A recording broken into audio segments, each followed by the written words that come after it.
What if you got everything you ever wanted? Beauty, money, respect, everything. But it came from a creature you should have never trusted. This is what happened to Elara. And by the time she realized the truth, it was already too late. Elara was nobody. She lived in a tiny hut at the edge of the village. Every day was the same. Wake up, fetch water, work in the garden, sleep, repeat. People didn't see her. They looked right through her like she was a ghost. She was tired of being poor, tired of being invisible, just tired. One evening, something pulled her into the forest. She didn't know why. Her feet just moved, deeper and deeper into the trees, until the village sounds disappeared. That's when she saw it. A massive serpent wrapped around an old tree. But this wasn't a normal snake. Its scales glowed with colors she'd never seen before. Gold, green, black that seemed to swallow light. And its eyes, those eyes looked into her soul. Elara froze. She couldn't breathe, couldn't move. Then a voice filled her head, not in her ears, in her mind. You've suffered enough. Let me help you.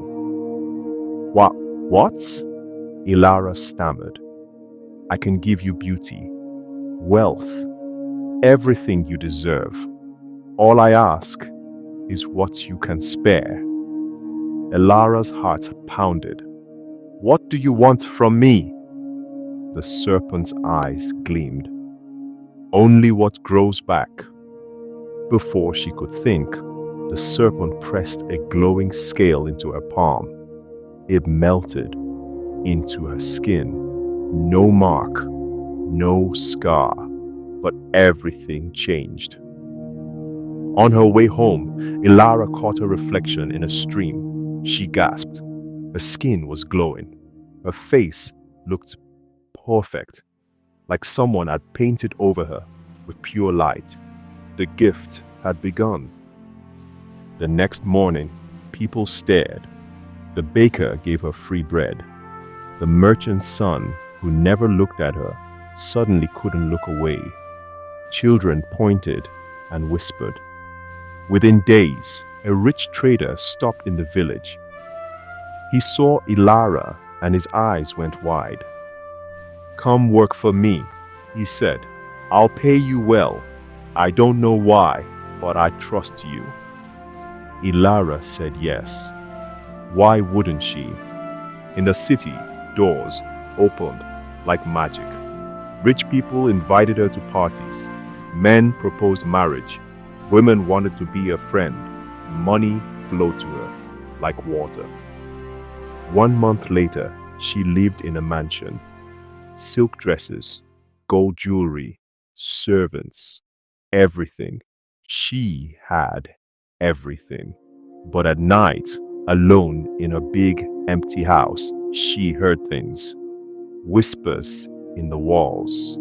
Shadows that moved wrong. Something watching from the corners. And sometimes, just for a second, she'd see scales shimmer in the mirror. She ignored it. She had everything she wanted. This was just stress, right? Wrong. 3 months in, Elara woke up to find a scale on her pillow. Shimmering, glowing. A reminder. That night, the serpent came to her in a dream. You've done well, but now it's time to pay. Pay what? Elara's voice shook. Give me your joy, just small joys. They grow back, don't they? It sounded harmless. She had so much now. What's a little joy? She agreed. The next day, she couldn't laugh. Food had no taste. Music sounded flat. The sunrise meant nothing. But her bank account doubled Overnight, the serpent came back, again and again. Each time, it wanted more. Her trust, her childhood memories, her ability to care about people. These things grow back, it said, but they didn't. Elara got richer, more beautiful, but inside, she was dying. Her cat disappeared. Then her only kind servant vanished without a trace. Anyone she cared about, just gone. She was alone in a golden cage, and the serpent's hunger was growing. Then came the night. Everything fell apart.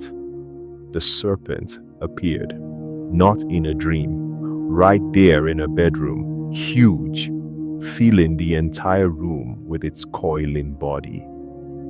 Time for the real payment. No, Elara whispered. I gave you everything. The serpent laughed. It sounded like breaking glass. Everything. You still have your memories, your pain, yourself. That's what I really want. Terror hit her like ice water. You want me? I always wanted you. The money was bait, the beauty was a hook, and you swallowed it whole. Elara ran for the door. It wouldn't open. The windows were solid walls. She was trapped. The serpent moved closer. Every coin I gave you, every open door, every person who loved you, all me, you were never blessed, Elara. You were bought. Its scales began to glow brighter. And now I'm collecting. Elara felt it then, her skin rippling, changing, scales pushing through, her thoughts slowing down, getting colder, more reptilian. She screamed, but the sound came out as a hiss. In her last human moment, she understood. The serpent never gave gifts. It made deals, and she just paid the final price. Her soul. They say if you go into that forest now, late at night, you'll see a serpent coiled around the old tree. A serpent with scales that glow in impossible colors.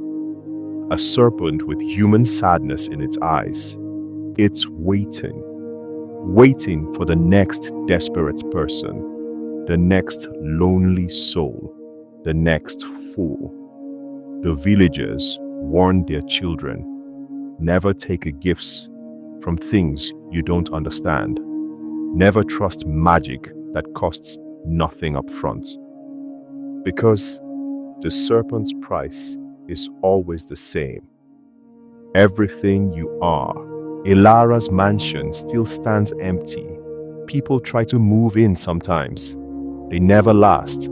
They hear crying in the walls. They see scales in the shadows. And late at night, they hear a woman weeping. But it doesn't sound human anymore.